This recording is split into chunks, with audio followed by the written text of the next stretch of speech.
Do you have a specific year in your head that you always think it is? Or like if you were to write the date on the top right of your like notepad. I think 2020. 2020? Really? Yeah. For a while I was 2008 and then I was 2012 and then I was 2016. And I think it's because they were like pivotal years in our lives. We're like, we graduated middle school and then graduated high school and then graduated college. Like we were talking about those years for a while before they happened. Yeah. Welcome back to Life in Progress. I'm Carly. I'm Ilana. And this is really weird, guys, because we are currently on a live. We're on a TikTok live. We've never done this before. I don't even know if anyone's listening or there, but here we are. Here we are. I was going to tell you, you should fulfill your childhood and college dreams of reporting live and say reporting live from West Palm Beach, but instead say recording live. Okay. Let me start this over. Do it. Okay. Hold on. I have to think of what I'm going to say in my head. Hey guys. Wait. Recording live. No, I was going to say something else. Okay. Hey guys, welcome back to Life in Progress. We are recording live from West Palm Beach, Florida. Woohoo! I'm Carly. I'm Ilana. And welcome. Oh, I already said welcome back. Oh, geez. The live is really throwing me off. I know. Maybe this was a bad idea. No. It's a great idea. It's fun, right? We're having so much fun. Okay. What's in progress for you today? Well, what's in progress for me today is getting Barkley to calm the fuck down. Yeah, Barks, you're just really going to have to sit down. He's like, he wants to, but he also wants to be a bad boy. Sit. Calm down. You're going to have so much editing to do in this episode. I know. Okay. Shh. But like, don't sit on the wires, maybe. This is what we deal with, you guys. And this is currently happening. And I just sit here and wait. But you know what's funny? Ilana is the one that has to edit the episodes. So I don't really care. If it were me that had to edit the episodes, I'd be like, okay. Well, at one point you were offering to learn how to edit. And I was like, no, you don't understand. I have to edit out 300 of my sniffles every episode. Yeah. And I'm not going to subject you to that. However, I will say, I know I've been making a conscious effort to not sniffle. You sniffle a lot. I do? I've been editing out more of your sniffles lately than my own. Wait, I never even thought I was stuffy. Yeah, you sniffle. Oh my God, I'm so sorry. It's okay. I'm so sorry to cause more editing for you. That's okay. I'm just letting you know. I'm going to be so aware of me sniffling this episode. Oh my God. Okay. Well, what's in progress for you, Carly? Are you not going to do a what's in progress? I told you it was getting Barkley to calm down, and I think I've succeeded. Okay, fine. You want me to do a better one? Yeah, I do. Okay. What's in progress for me today is,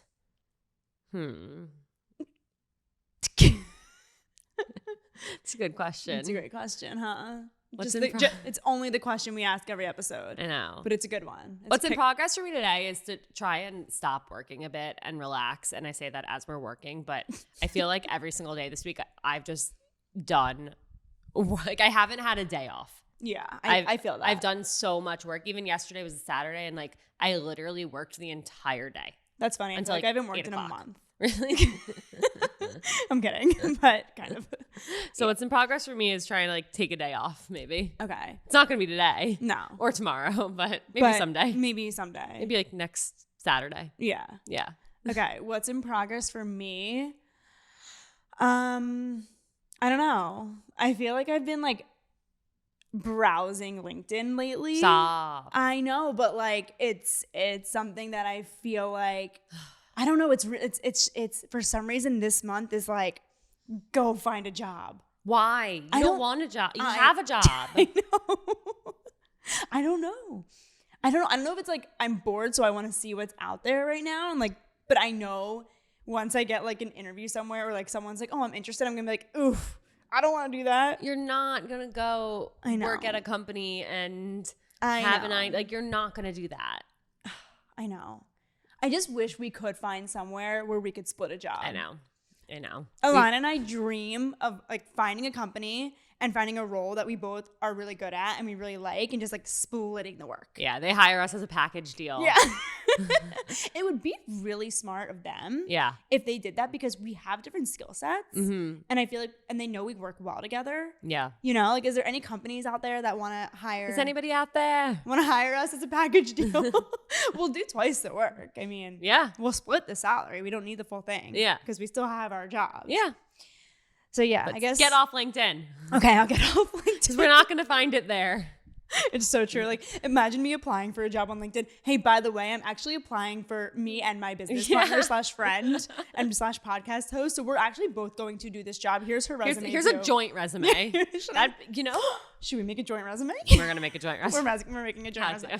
We need a joint resume and also a joint media kit. Yeah. For brands and then for jobs. Making more work for ourselves. We love that. Making more work for ourselves. More passion projects. More passion projects. Okay. Yeah, so we're going to do a Q&A for this episode. And for those tuning in live, ask us questions that we will pop them in. We want to hear from you. We have a bunch that were pre-submitted that we'll start with. But hit us with the questions. Let us know what you want to talk about. We want to make this for you, and we want you guys to have fun with this. So also, ask us all the tea. We're open books. We are open books. And we're live now, so we can't edit anything out. This is true. So here's your chance. Whatever you want to know. Let's start with the first question. How do you know if you would benefit from therapy after a breakup that resulted in major life changes? I'm scared that I will just cry the whole time when trying to talk about things. Is that acceptable? Well, after my breakup, I did cry probably every single therapy session for about 3 months. Me too. Okay, cool. Yeah. So yes, that's pretty damn acceptable. Yeah. I remember the first time I started therapy, which was after a breakup. My therapist had me come in twice a week because Because I would just cry for like the first 35 minutes. And then you wouldn't talk. Yeah. But I had to go through that. I had to get that out. Mm-hmm. And I probably didn't talk about anything else other than this breakup for the first like 8 months of it. Yeah. And that's completely acceptable. I think for the first year, I didn't talk about anything besides this breakup. Yeah. It's kind of crazy. Yeah. So that is the time to get a therapist. My first breakup, that was like my heart-wrenching breakup, is when I started therapy for the first time, besides like child family therapy, because I was a menace. But really? Oh, I was terrible. Yeah. I like stole $5 from my brother, and I like would never admit it, and we had to go to family therapy because I was like 6 years old and was stealing $5 from my brother and like hid it in my closet. Anyway, therapy is amazing to start after a breakup. I'm actually, that's what I'm specializing in, like to help adults like going through a breakup. Yeah. And so yeah, go to therapy. Yeah. I think of all the times I remember being worried of like, well, I've heard that you should start therapy when nothing's going on because my therapist isn't going to know anything about me. And like, I want to get to a point where I can get help from a therapist, but I don't know how I can do that when I'm just going to be crying about it the whole time. And that's okay. Yeah. Like, you can start therapy and pick up exactly where you are. And then throughout time, they'll learn the other parts about you. Yeah. I think the biggest stress I had when starting therapy was like, I have to literally sit here and try to explain like my entire life. And it was just felt so overwhelming, when in reality, like, start small, like explain what's going on right now. And later on, you'll get into the deeper stuff. They'll get to know you. Like, that shit takes time. You don't need to like spill your entire life in the first hour of therapy. Yeah. Your therapist will meet you exactly where you're at and where you need to be. Yeah. Yeah. Okay. Cool. The next one says, I just ended an unhealthy long-term relationship that's left me feeling broken and damaged. How do I move on and put the pieces back together? I'm scared that no one will ever love me again. Did you or I write this? I know, right? Neither of us wrote this, but yes, we've both definitely been there. We've both been there. Breakups suck. Point blank, breakups suck, and it's going to take time to heal and move on. But we've said it and we'll say it again. No one has ever died from a broken heart, and there is not one person out there that will tell you, yes, 10 years later, I'm still aching from this breakup. Yeah. Everyone moves on eventually, and it takes everyone such a different amount of times. And I think the biggest thing I learned is stop being so hard on yourself that you feel like you're not moving on. Yeah. And it's okay to feel broken. That's so normal. And you're not the first person to feel this terrible. You're not going to be the last person to feel like this broken and damaged. And it's okay. It just shows that you are stronger than you know, because you're going to get through it. And you have to remember, you're not just going to wake up one day and feel better. Like, it's called going through a breakup for a reason. It's called a breakup. You have to go through it. Like, it's literally called a heartbreak. Yeah. Your heart is breaking. It feels like you are being shattered. I wish more than anything, like, modern medicine is so advanced and incredible, and there's no cure or pill for a broken heart. You can fix broken bones, you can fix broken anything, but at the same time, no matter what medicine you're taking, a huge part of fixing any of those is time.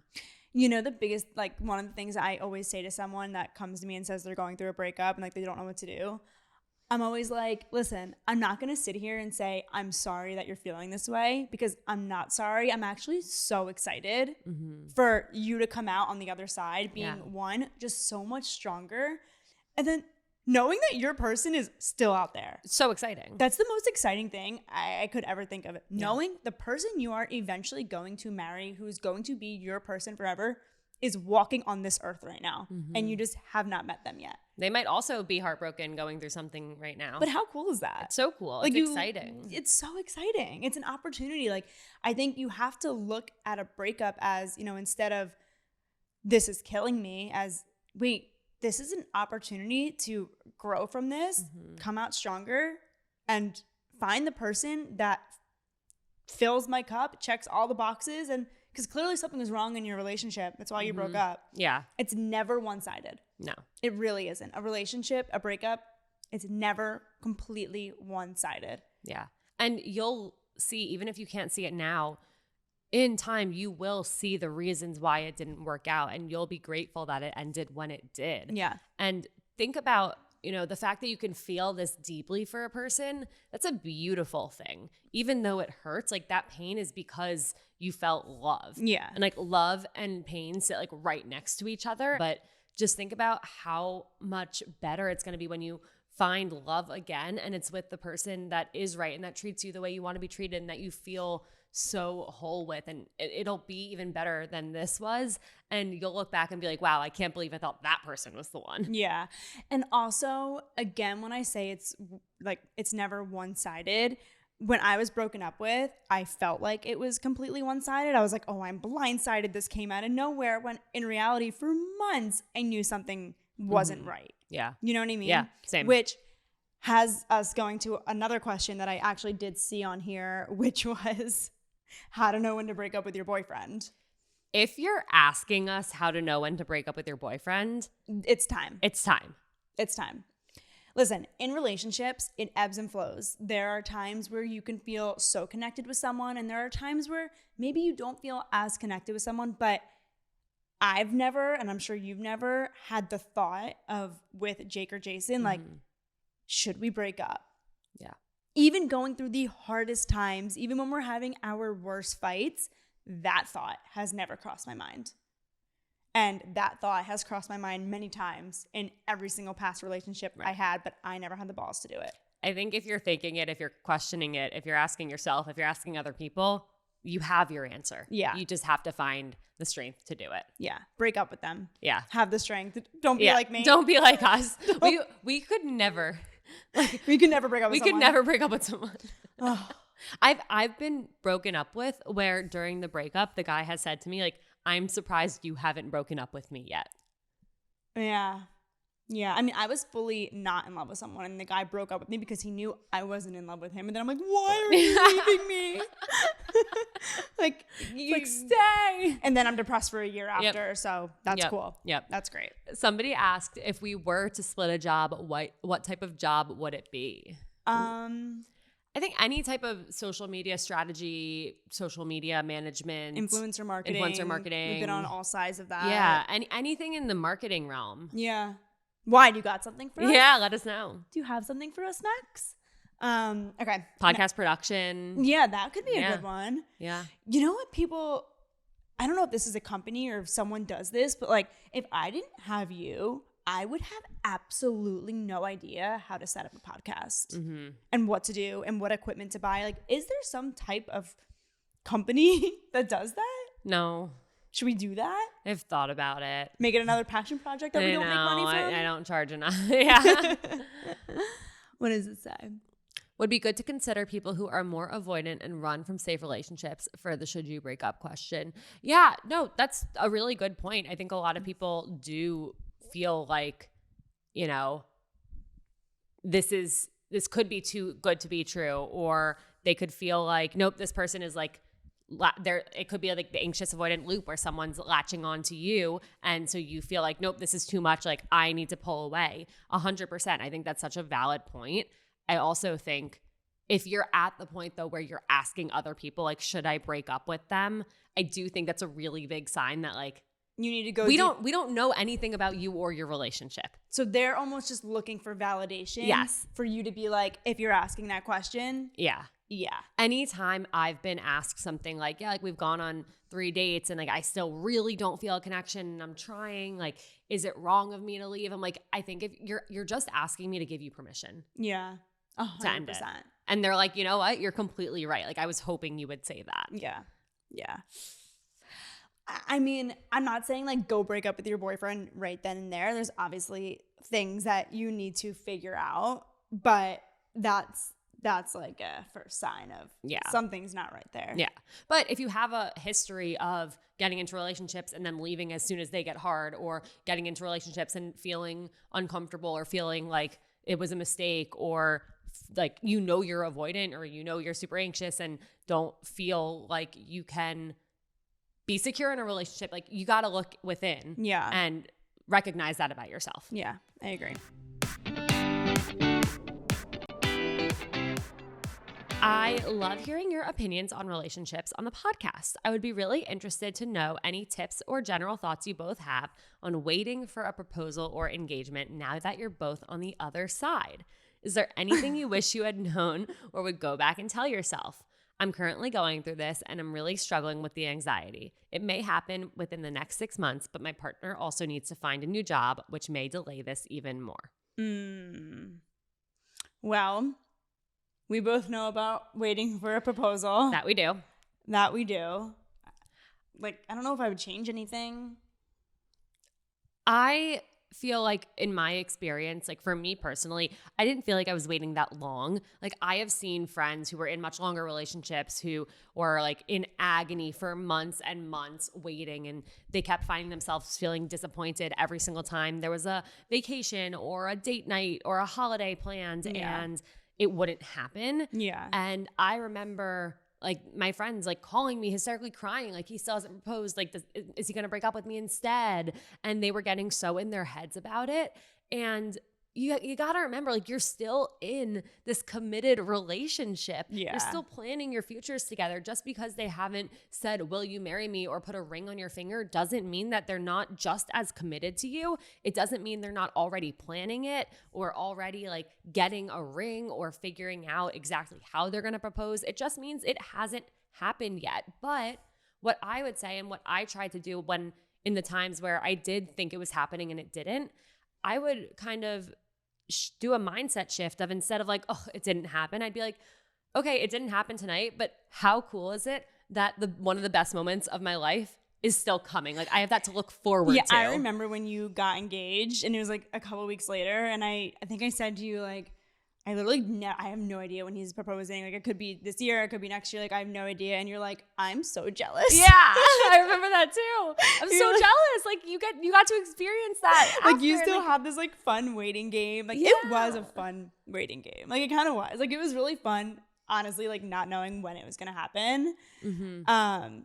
There's something I think once I stopped thinking about it so much, and once I told myself like, okay, it's not happening until end of the year or next year, and then when it happened so much earlier, I was like, oh my God. So like just like lower the expectations and like move on. Yeah, I don't think there's anything wrong with waiting. I would say if you're waiting and you guys haven't had conversations about it at all, like you have no idea, is this coming? Is this something that's actually going to happen?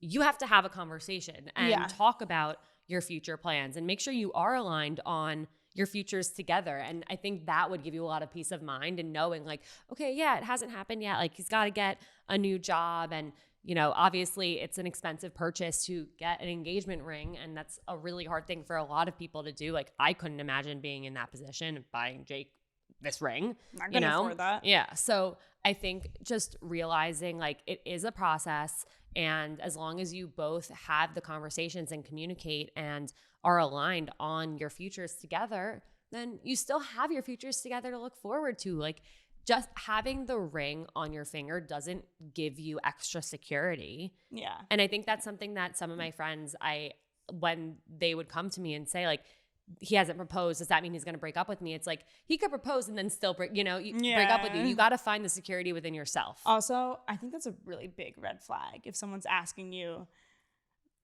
are they proposing or breaking up with me? Yeah, I agree. It's like I feel like that shouldn't be the question going through your mind. That's extreme. True. So be patient, people. True. Okay. When did you both know your fiancés were the one? Was there a specific moment or time? Did you have like a moment or a time that you're like, oh, I'm marrying this person? I don't think there was a specific moment where I was like, Jake is the one. Yeah. I think it happened over time of just feeling so myself with him and so safe and secure and comfortable and happy. And, you know, it just became a constant. Like he was the person I wanted to talk to about everything and whether it was good or bad. And I think there was I feel like there's a turning point in relationships. People have asked me before, how do you know when you're in love? And I think my answer to that is when you care about that person's happiness and well-being as much, if not more, than your own.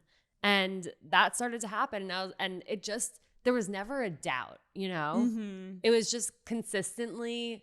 Like there was never any anxiety. No, none. I really think it's like, when you know type thing, and it's hard to pinpoint it, but I think the same thing for me, like there was just never any doubt. Yeah. There was never any questions. I think I knew on like, honestly, like the 5th date. Wow. That this person was going to be someone very special. Yeah. Like it's just like a feeling, and I think it's the happiness thing. It's like wanting to put their happiness and wanting to make sure, you know, they are feeling good about this, and just like before your own. Mm-hmm. I think that's what love is. Yeah. Yeah. Yeah. It's just I don't know. It's like it's a interesting feeling. I remember a time, and I knew we were like serious at this point. We had conversations about the future, but you can't read someone else's mind. So I remember a time that we were sitting on his couch and he was showing me this like financial spreadsheet that he had. Oh gosh. And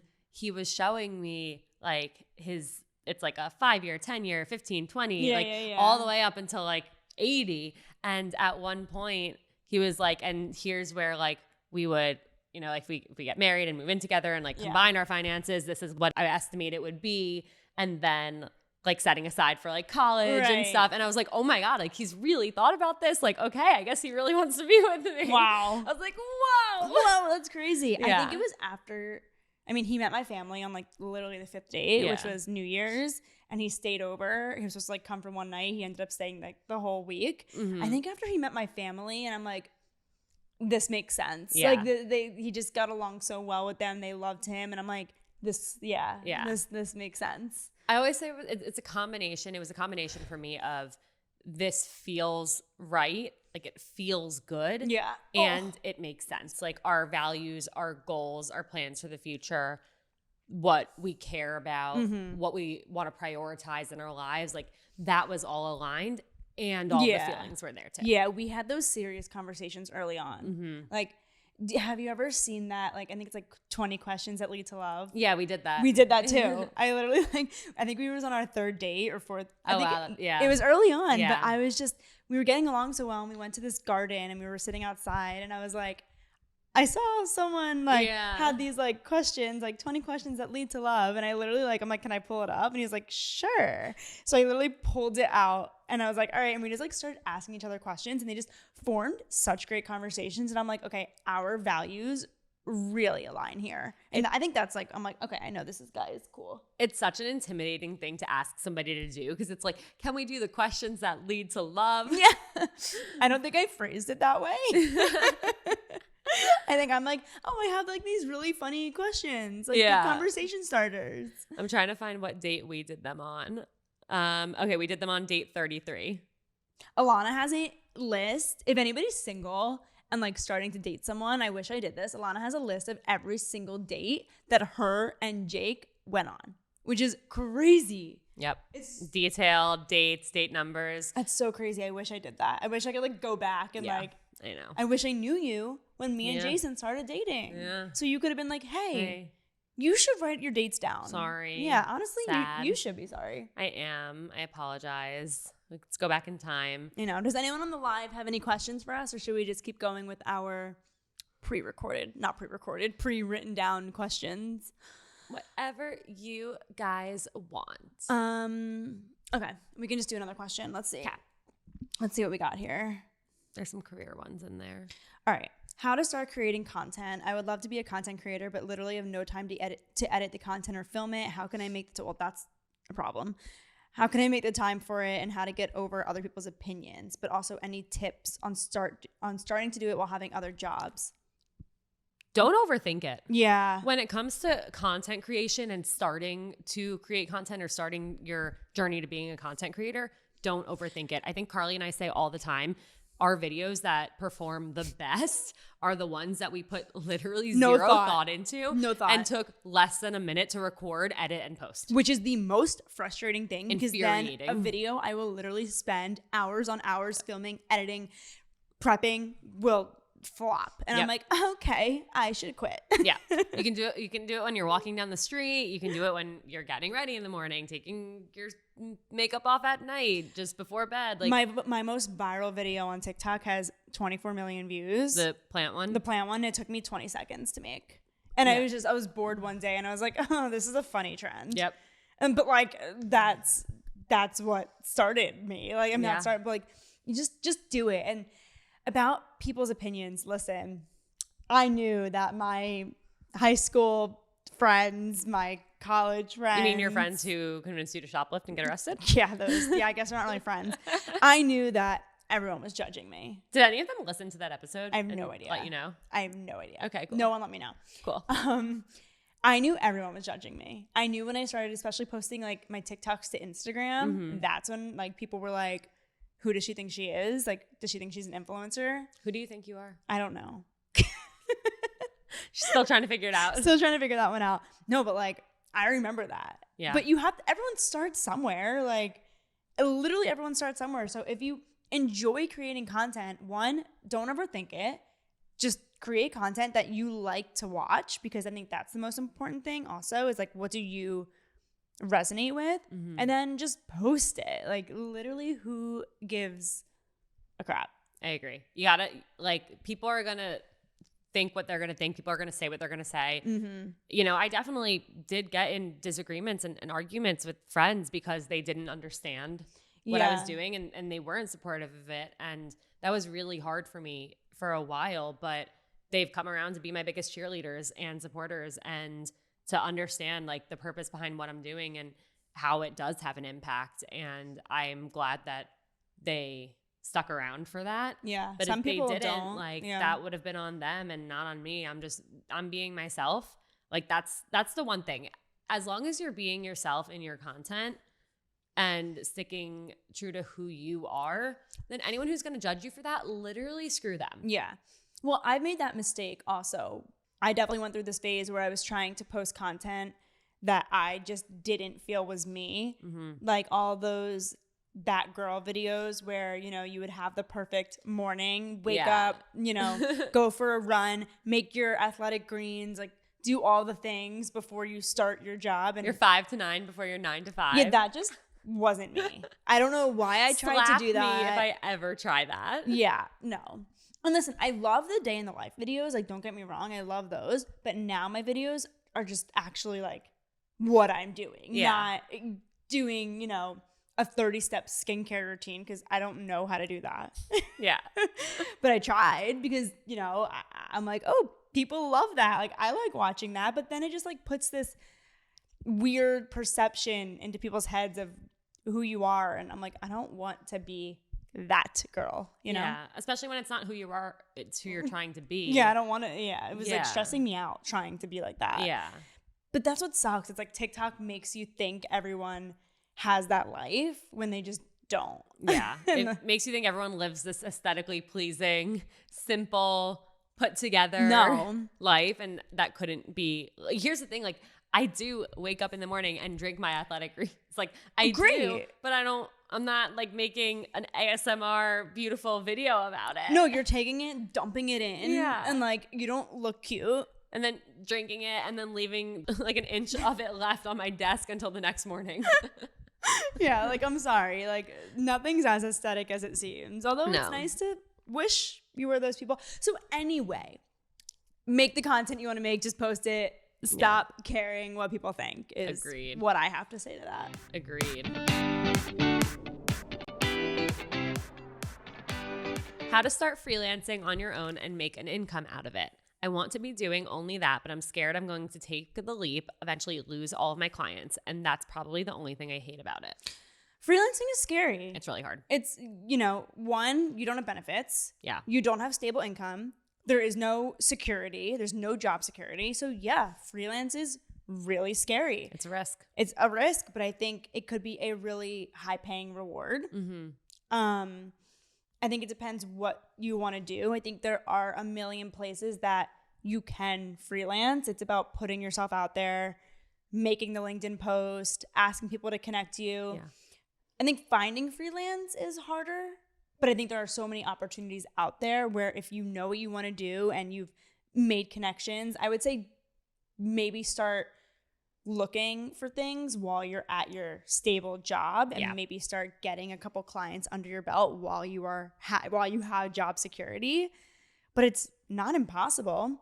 Right when I got laid off of Locks Club, I wanted to do freelance. Before I, really went full force into being whatever influencer, content creator, whatever you want to call it, I reached out to a bunch of people and I was like, hey, here are my skills. I would love to help you out with XYZ.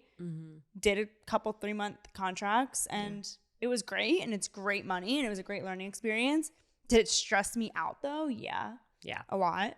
But I still think about doing some freelance. It's putting the effort into find it. Yeah. It's also, Yeah. I think in terms of finding it, I agree. I think you should absolutely make it a side gig before you try to make it your whole gig. Yeah. That's with anything that is risky. You should try it out, test the waters, and see that you can make it work and that you enjoy it and want to pursue it in a larger capacity before actually diving in head first. And I think being cautious about who you're working with. Don't just work with anybody who wants to work with you. Be picky, because you could end up signing a long, a 3 or 6 month contract with somebody and then ending up hating the project, ending up not getting along with the client and feeling miserable. And with that, it's important to set boundaries very early on. That's the biggest thing I would say. Yeah. Set boundaries, because I did not. Same. And it was terrible. Horrible. Horrible. So bad. Horrible. You need to set boundaries. You are being hired for XYZ. So you are being hired for XYZ, not A, B, C, D, E, F, G, the whole alphabet.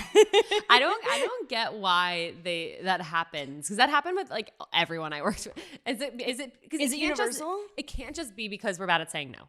No, it can't be. It can't be, because we have a statement of work with the things that we are being paid to do outlined. Yeah, it's there. It's signed contracts, written down. This is our job. Yeah, we this get is what asked we're getting paid for to do a million other things, and I've done freelance, social media, marketing, and all of a sudden they're looking at me like I'm their VP of marketing, and I'm like, I'm not here to be your CMO or your vice president of marketing or to completely grow your company. I am here because you need content and you need things put on social. That's not going to grow your entire company and get you $1 million in revenue. I'm sorry. Yeah. They look at you though as you're here for all things content marketing, but influencer. No. So it's boundaries. Really, really important to set those boundaries right away. Boundaries. They're hard, but they're important. Yeah. I'm stressed. Why are you stressed? From this conversation. Oh, okay. Yeah. Every time I think about my past freelancing, I get stressed because it all. I know. Same. And then here I am looking on LinkedIn. I know. I'm I should probably do it again. It's good money. It's good money. Sometimes.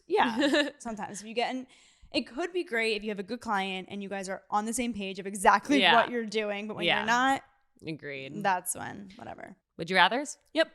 Would you rather play a villain or a hero in a movie? A hero? Yeah. Why would I be a villain? I have no idea. Why is that even a question? I have no idea. I'm sorry for pulling it. Yeah, that was a terrible. Would anybody rather be a villain than a hero in a movie? Why is that a would you rather question? Guys, we have a lot better ones. That was a literal terrible one. I blame Ilana. Okay. Would you rather be on a game show or star in a soap opera?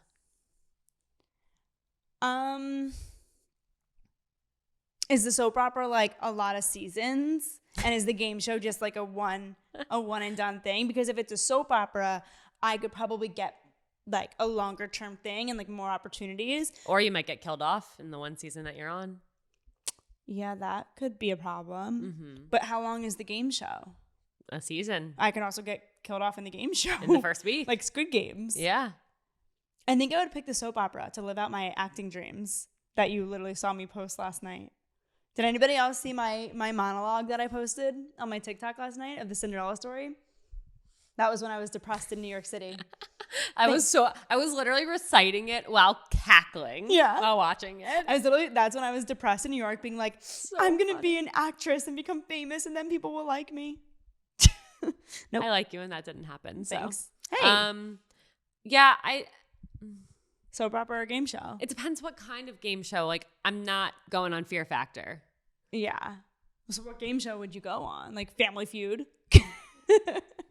What other game shows are there? Survivor? Circle. The Circle? TBT. Okay, fine. I'll star in a soap opera. Okay. It does emphasize star. Star. Exactly. So I'm not getting killed off. I'll star in a soap opera. Okay.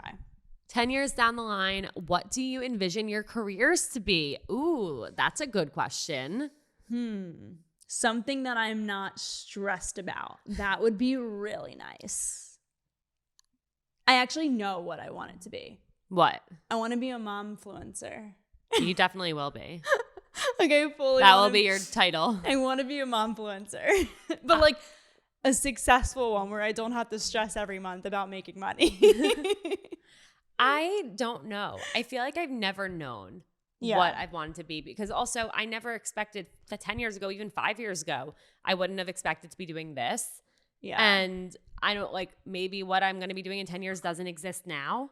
Yeah. But I'd love to be continuing to create some form of content that helps me connect with an audience and helps that audience. I feel like that's really where I I've love found the passion. Community, the community aspect. I mean, I would love for this podcast to take off. Yeah. Like, I think the community that we've built for, obviously on our own, but Life in Progress, like, people really trust us. Mm-hmm. And I love that. Like, I love it. It's so special. Yeah, I genuinely love talking to people in the DMs and people asking questions. And I think, okay, besides the momfluencer thing, I think that's what I would really want is like Life in Progress to just... Podcast host extraordinaire. Yeah. Maybe Life in Progress becomes like a talk show. I would love that. Yeah. Because like I'd love to be on camera. Yeah. And that would just be fun. Yeah. You know? Should we do that? Should we make this a talk show? Daytime talk show. You heard it here first. Is this what they call manifesting? How am I doing? I was just going to say that's literally manifesting. So that's, if you want to manifest, you just say we already have it. So like, when we go into our studio in 10 years, it'll be great. One problem. Where's it going to be? Yeah. I don't know. We're going to have to both have studios and do like virtual talk show. 1 week here, 1 week there. Well, or we'll just be so successful that we'll be able to fly back and forth. Yeah, exactly. Yeah. Yeah. On our own private plane. Yeah. Yeah. Cool. Great. Can't wait for that. Question of the day. What was a great memory from being a kid and what was a bad memory? Ooh. I like that question. That's hard. That's a tough one. That's like something I ask in therapy. A great memory. I came home from school one day. It was either school or camp. And my parents met me at the bottom of the driveway where the bus dropped us off and said, "We have a surprise for you." And I said, "Is it a donut?" What? Do we have the same story? It might be, but different. Oh. Because it might be. I think I know where you're going with yours, but mine's slightly different. Oh, okay. And I was like, "Is it a donut?" And they were like, "No, it's not a donut." And I walk into my house and we got a bird. Oh, that's so not where I was going. Oh, I thought you were going to say that was Bentley. Yeah. Oh, what? It was a dog. Oh, yeah. Well, we didn't have dogs growing up. I was a bird girl, remember? Oh, yeah. We got an African gray parrot. Guys, she would be a bird girl growing up. Well, my great memory as a child was also when I got home from camp, we got off the bus and my brother was like, my dad, I don't even know I actually don't remember what he said, but he said something and all of a sudden my brother comes out with this tiny little puppy. Oh. Yeah, it was really cute. Cutie. And then a bad memory was, I think I talked about it earlier on this podcast. I think it was literally when I stole my brother's $5. My mom put us on family therapy. I don't know. Didn't stop you from shoplifting later. Nope. Still shoplifted later and got arrested. A bad childhood memory. I think one of my earliest like full day memories was 9/11. Yeah. I don't really, honestly, like I wouldn't say for me that's a bad memory in my head because I don't remember. Yeah. Like I remember like where I was and being held at school, but I don't remember the sadness around me because I didn't understand what was going on. Maybe that was different because you were in New York. Yeah. I don't know. I remember being in the lunch line and teachers were coming over to students who were ahead of me. It was a Chicken Nugget Tuesday. And they were they were like whispering something into some kids' ears and like pulling them out of the line. And I'm like, why are they special? Like, I want to get pulled out of the line, but it was because their parents were either like in the city and stuck and so sad, or they had a relative in one of the buildings. And then I remember we went back into the classroom and our teacher like told us what was happening. And eventually we got home and I remember sitting in my babysitter's room, like watching it. And I didn't fully understand, but I also like was terrified. Yeah. I feel like this is a little depressing. It is. I'm not going to lie. Let's change the subject. Yeah. Okay. Would you rather let's get back to the would you rathers. marry someone who does not love you? Okay. Or marry someone you do not love? I don't know. Marry someone who doesn't love you or marry someone you don't love. I actually don't know. I feel like marry someone who doesn't love me. Because then if I don't love them, I'm just going to like hate being there. I feel like I would rather know that I'm loved. Really? If I don't like hate the person, like I don't want to be married to someone who every day I'm like, are they going to leave me? But you'd rather be married to someone where you don't love them and you're just going every day and being married to them and not having any sort of feelings for them? Versus being married to someone who I know doesn't love me.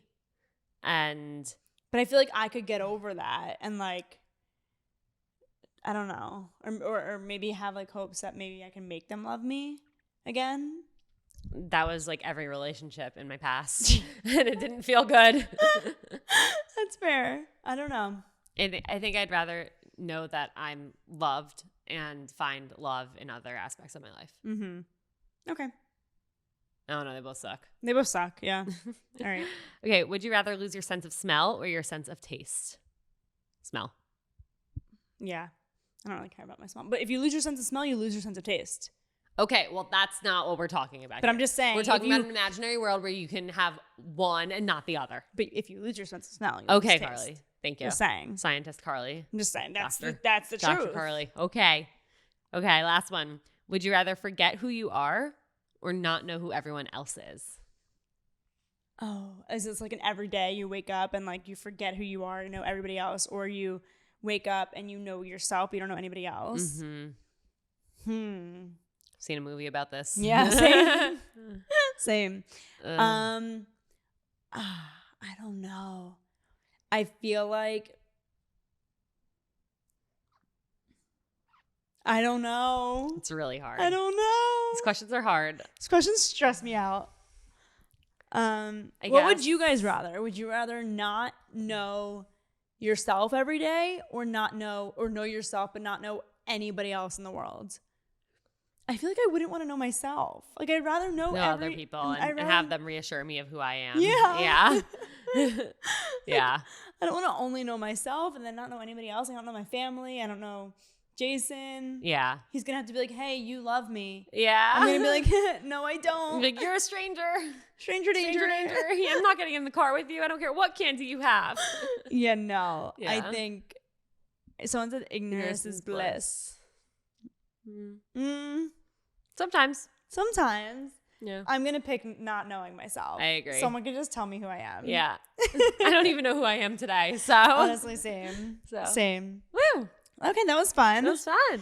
You know where to find us at It's Life in Progress on Instagram and TikTok. Follow us. Make sure to write in all of your burning questions, carlyandilana@gmail.com.